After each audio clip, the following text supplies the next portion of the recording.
مسئلہ کشمیر خطے کے لوگوں کی مرضی اور بین الاقوامی قانون کے مطابق مذاکرات سے حل کیا جائے. غزہ میں غیر انسانی ناکہ بندی پر اسرائیل کی مذمت, جنگ فوری طور پر بند کی جائے. دمشق میں ایرانی سفارتخانے کے قونصلر سیکشن پر حملے کی بھی مذمت. یہ کہا گیا ہے ایرانی صدر کے 22 اپریل سے 24 اپریل تک کے دورہ پاکستان کے اختتام پر جاری 28 نکات پر مشتمل مشترکہ اعلامیے میں کہا گیا کہ پاک ایران سرحد دوستی و امن کی سرحد ہے. منشیات, انسانی سمگلنگ اور دہشت گردی کی روک تھام کے لیے باہمی سیکیورٹی اور فوجی تعاون کو فروغ دیں گے. مشترکہ سرحدی منڈیاں قائم کر کے پاک ایران سرحد کو امن اور خوشحالی کی سرحد میں تبدیل کر دیں گے. 5 سالوں میں باہمی تجارت $10 ارب تک لے جائیں گے. دونوں ممالک نے مشترکہ کاروباری کمیٹی کا اجلاس منعقد کرنے پر اتفاق کیا. بیلٹ اینڈ روڈ اور اقتصادی تعاون تنظیم کے ارکان کے طور پر توانائی اور ترقی کے لیے باہمی رابطوں کو فروغ دینے پر بھی اتفاق ہوا. پاکستان اور ایران نے ایک دوسرے ممالک کے قیدیوں کی رہائی اور ان کی حوالگی کے لیے اقدامات کرنے پر بھی اتفاق کیا.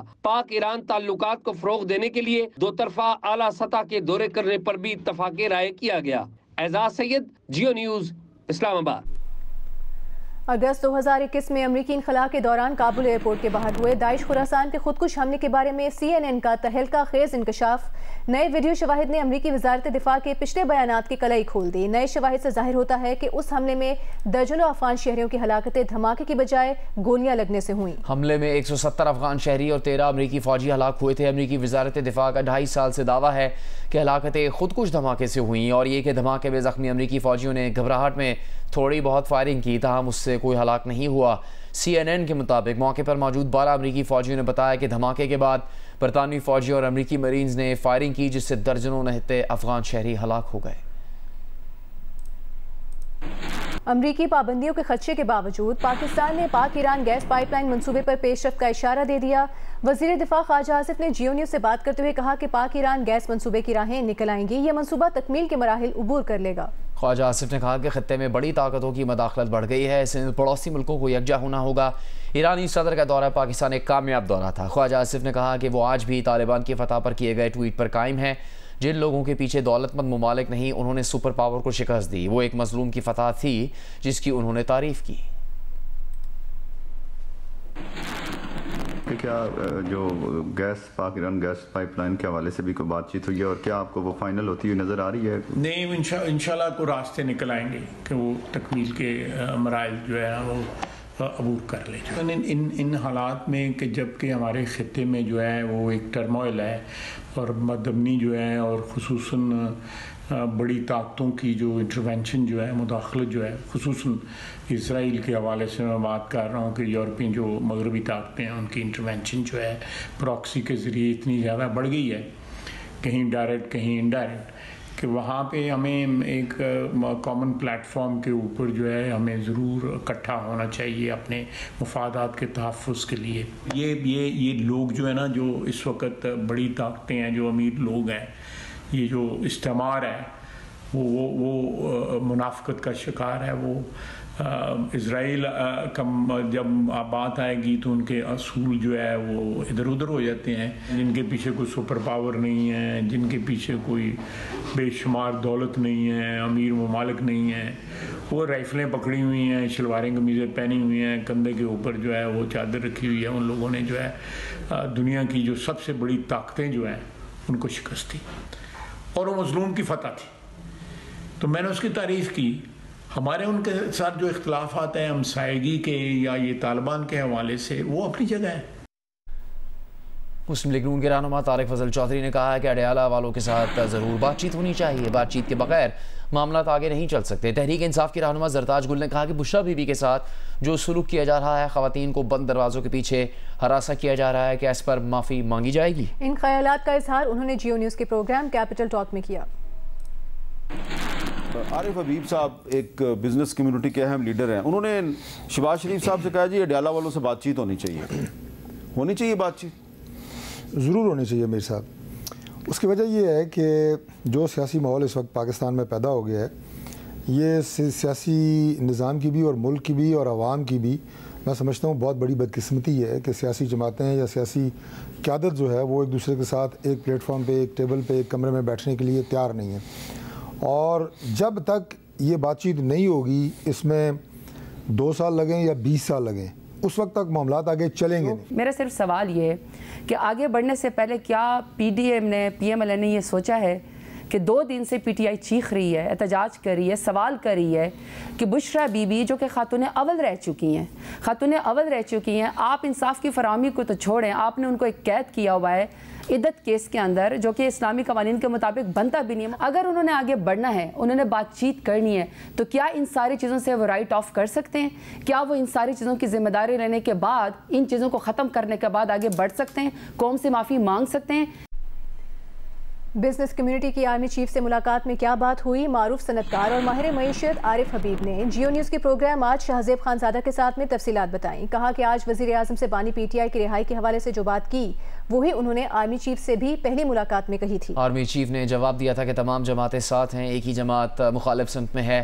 عارف حبیب نے مزید کہا کہ شہباز شریف میں بہت اہلیت ہے، انہوں نے آئی ایم ایف کے ساتھ معاملات حل کیے، اتحادی جماعتوں نواز شریف کے معاملات حل کیے، کچھ تو ہے جس کی وجہ سے وہ تمام معاملات حل کرنے میں کامیاب ہوئے ہیں۔ میں نے بانی پی ٹی آئی کو آصف علی زرداری، بلاول بھٹو، شہباز شریف سے فون پر رابطہ کرنے کا مشورہ دیا تھا لیکن انہوں نے نہیں سنا۔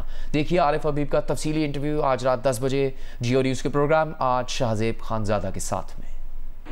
رہنما پی ٹی آئی لطیف کھوسا نے دعویٰ کیا ہے کہ بانی پی ٹی آئی کو پیر کے روز 190 ملین پاؤنڈ کیس میں ضمانت مل جائے گی۔ جیو نیوز کے پروگرام آج شہزیب خانزادہ کے ساتھ میں گفتگو کرتے ہوئے لطیف کھوسا نے کہا کہ جہاں تک سائفر کیس کا تعلق ہے تو وہ کیس کاغذ گم ہونے کا ہے، کاغذ گم ہونے پر کبھی سزا نہیں ہوتی۔ عدت کیس میں بھی وہ اسی ہفتے بری ہو جائیں گے۔ دیکھیے لطیف کھوسا کا تفصیلی انٹرویو آج رات 10 بجے پروگرام آج شہزیب خانزادہ کے ساتھ میں۔